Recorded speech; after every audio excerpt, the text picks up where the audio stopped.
I'm Jen Lane, and I am going to do a video newsletter this month. And I want to talk about thoracic mobility. So the thoracic spine is your mid-back. It's what your ribs are attached to. And as a pelvic floor PT, I am prescribing all of my patients thoracic mobility exercises. There's a lot to be gained from doing thoracic mobility exercises. So let's talk about the benefits of it. So first of all, there's just the very straightforward ones about improving posture, getting your shoulders back, taking tension out of your neck and your shoulders. So when we start moving our thoracic spine, we take a lot of tension out of those places that we hold on to all day, especially if you're sitting at a computer and you're kind of frozen like this all day. So it's good to move it. So that's the obvious stuff, posture and reducing pain. That could be reducing pain in the low back, mid back, and neck. The other things that it can be really beneficial in is that with thoracic mobility exercises, as you mobilize the thoracic spine, you're also mobilizing the rib cage. And as you mobilize the rib cage, you can improve your lung volume. So with the exercises, you're always focusing on taking deep, deep, deep breaths. So inhaling as you expand, exhaling as you contract.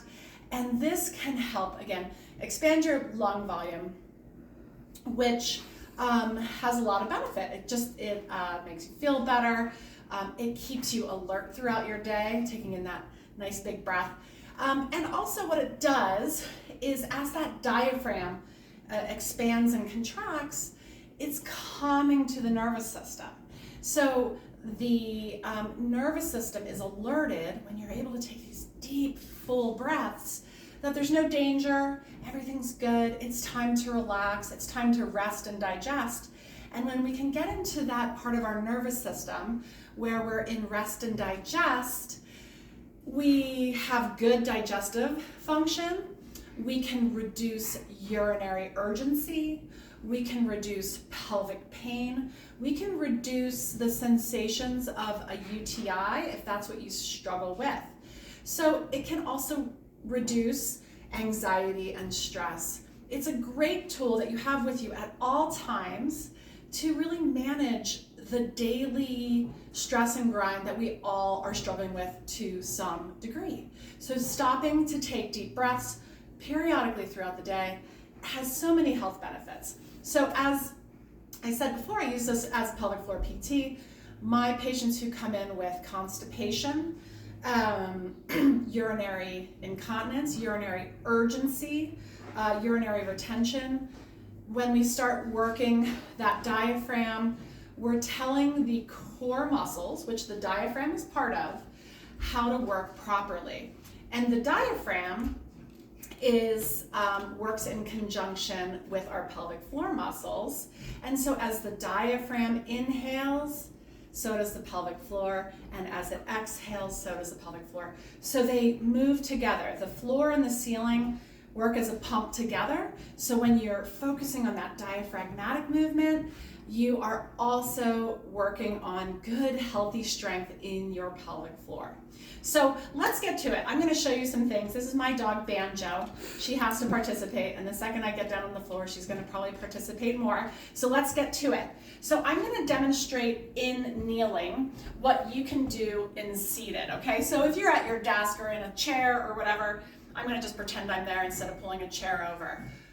Work on exaggerated breathing with all this. We are going to inhale, expand the chest, exhale, round as if you're collapsing over a big ball in your lap. Inhale, open, exhale, round.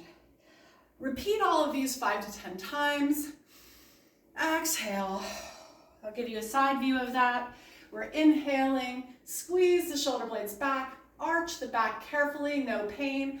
Exhale, find the roundness through your spine, okay? You can do this holding behind your head, so you can inhale, elbows point to the ceiling. Exhale, pull the elbow tips down to the lap. This really isolates it in sitting to the thoracic spine rather than just getting it from your low back. So in the seated position, you really work to isolate it into the mid back. Okay, so then we can do side stretches. These are all the ways that our spine can move. Inhale, opening up. I love using my hand as a cue as to where I want the air to go. Exhale, shut it down. Inhale, back over. Exhale, back down. Again, nice rule of thumb, 5 to 10 reps each side, okay? Now, rotation you can do in sitting. Again, when we do stuff in sitting, you're really isolating it to your mid-back rather than into your low back. So you can take your hands over your chest and you can play with it if you want to inhale or exhale. You can inhale, don't just turn your head, but you're pointing your elbows and your chest one way, and then you come back to center and inhale and exhale. Sometimes I like to reverse the breath. Exhale, inhale, exhale, play with it. There's a lot of different ways. So then let's come down to all fours. So we know all these, so cat, cow, same thing. Inhale, gaze looks forward, back is arched. Exhale, really round up through your shoulders, tuck the tail. So you're mobilizing your entire spine, but you really want to think about getting that movement into the mid-back, again with exaggerated breath. Also from there, we can work on the rotation. So we can do a thread the needle. I like to just work on pulling my elbow back. You can pull your arm up. You can take your hand behind your back and really just focus on it there. This can become a little bit of a strain on the neck, but either way, this is my favorite. Inhale, exhale, wind under. Inhale, open. Exhale, down. You notice that my head rotates with where I want the thoracic spine to go, okay? So there's that.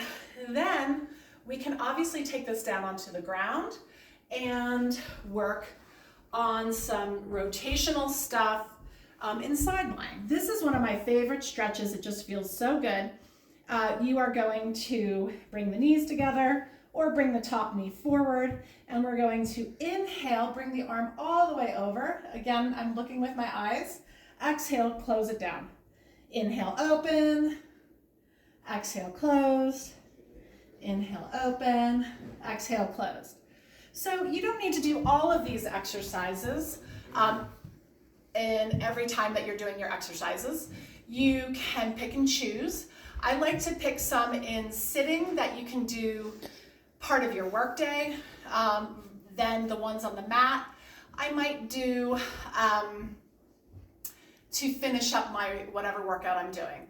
And finally, the last thing that you could focus on as a position of rest or repose is laying flat on your back.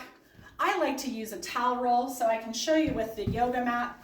If you roll the yoga mat up as if you were putting it away, and then you use this, not a foam roller, don't be aggressive with your back. Nice squishy yoga mat works just fine. It's the length of my spine, and then I'm just gonna take my arms up to a goalpost position. Now, I don't feel much stretch through my chest right now, and that's the point. This is just a chest opener. I'm gonna hang out here for 3 to 5 minutes, 2 minutes minimum, and I don't wanna be uncomfortable. If I start feeling strain, I might just move my arms a little bit. I might tee them out. I might bring them straight overhead. I might take a little break and bring them down. But the idea is that I'm expanding my rib cage, releasing my spine on the mat, and just hanging out here. This again can be super calming. It can get rid of a lot of your mid-back pain and stress that you're holding there, and it's just a nice, easy way. I'll do it at home watching TV with pillows underneath my arms and legs and head, just to make it more of a restorative yoga posture. So that is my March monthly newsletter. All the benefits of thoracic mobility. Try all of them, try some of them, and stay tuned for more info on good pelvic health and good health overall.